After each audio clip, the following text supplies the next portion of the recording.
glucose. And when you've had struggles, like people say, doc, I know Jennifer does a good job, but I got to have something sweet. If you're that person, or another place that I really like to show this off is my patients who come in and say, doc, I'm on 70 units of insulin. How do I burn a ketone? Well, that's where these salts came in. So the salts I'm talking about are beta hydroxybutyrate. So back in the 1950s or 1960s, they made ketones. They put them in a lab and they attached them to salts like sodium, calcium, magnesium, potassium. And so you've got these ketones and then you have a salt. So we call them ketone salts. Now, there's another thing out there that's much more expensive. These are plenty expensive to make, but the ketone salts are a great little biohack for somebody who's either fallen off the wagon and you want to say, okay, you can't, if you take these ketone salts without any sugar substitute, they've been described to me as rocket fuel. And I don't mean that in the sense that they give you that much energy, because they give you energy, but they taste terrible. Oh. So to find one that tastes good, they all have sugar substitutes in them. So when I was looking for one on the market, I wanted a good one with the good sugar substitutes. I don't really recommend sugar substitutes to people who are doing great. But if you're saying I need something sweet, then I'm going to biohack you. I want you to put in that sugar substitute with ketones. Because even if they have 100 units of insulin that they're shooting up and they've got blood sugars of 200, when you take down those ketones, those liver cells have to figure out what to do with those ketones. Those muscle cells have to figure out what to do with those ketones. And the first time you introduce that to your body, you're going to pee most of them out because your body's like, I haven't seen a ketone in a decade. Yeah. But when they substitute with the ketone, and then they got that satisfaction of the sugar, which is part of the addiction, that's going to have to be addressed eventually. But especially when they're struggling, when they're having a tough time, and they say, what's the worst thing I can do? Or like, what's the best thing I can do to get through this terrible moment of I fell off the wagon, or I'm really craving something sweet. I'm like, put something sweet in with ketones. Like my kids like it when I make heavy whipping cream and then those BHB salts. This one's raspberry. And so it's like a raspberry fat bomb, and I know there's ketones in it.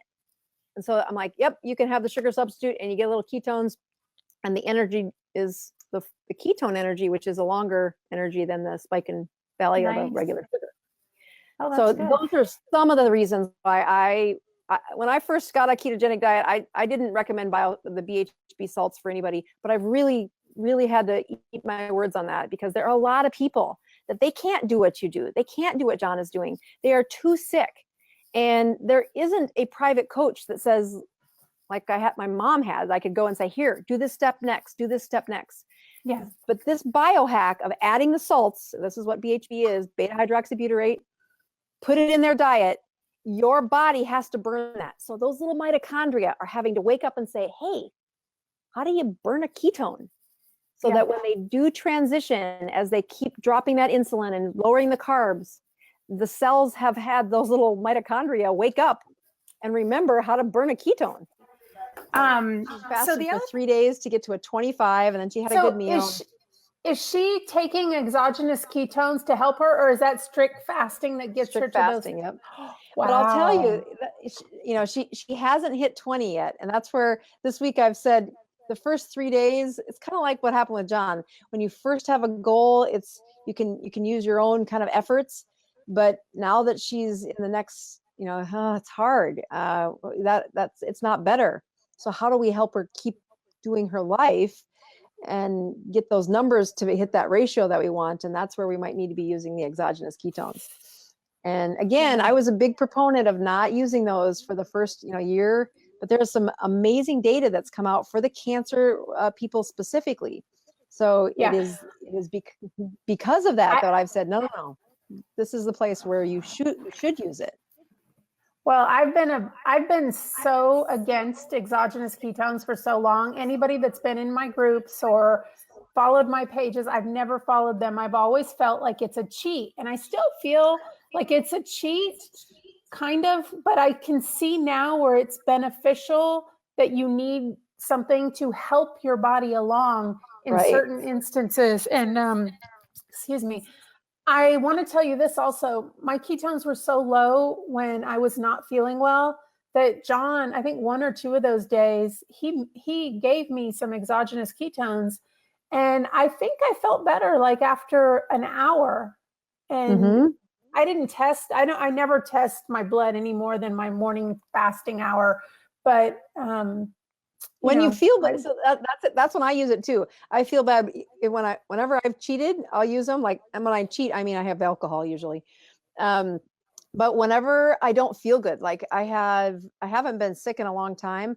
But if anybody in my family is sick, or when I was sick about 3 months ago, I just had exogenous ketones for 3 days. I didn't feel like eating, but I put the exogenous ketones in, and I'm like, boy, I've kind of fasted for 3 days, and I wasn't even trying.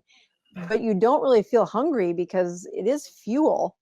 And then your ratio is so good that glucose goes down, those ketones go up, and man, I felt great. So there's data behind it, but that's probably a little too long for what this forum is about. So yeah. it's evidence behind this. It's not just kind of a whimsical thing I'm teaching patients. The cancer stuff is one data research, but also that metabolic health, there is some really good evidence behind the exogenous ketones. I've kind of had to put my foot in my mouth because I was very against them. It's not natural. And I'm like, yeah, well, neither is metoprolol for blood pressure, but we do that all the time. So That's true. That's true. yeah. Well, if we have any new Time viewers, where I would have some BHB around. I don't have a lot of that. I think exogenous ketones are helpful for certain times, and this is one of those times. If you have a hangover, or if you have and by I mean carb hangover or a alcohol hangover, the next day, if you feel awful, just have the exogenous ketones. Just use that as go through the next 12 hours of just sipping on that all day long. It is amazing how quickly you can turn that keto process back up. And if you want something fun to biohack, check your sugars and ketones as you do that. It's really cool. So that's what I recommend for hangovers if you end up with a hangover over the next week. So let's do that. Please subscribe to my channel. And don't forget to click the notification bell so you don't miss out on any new videos. Stay tuned.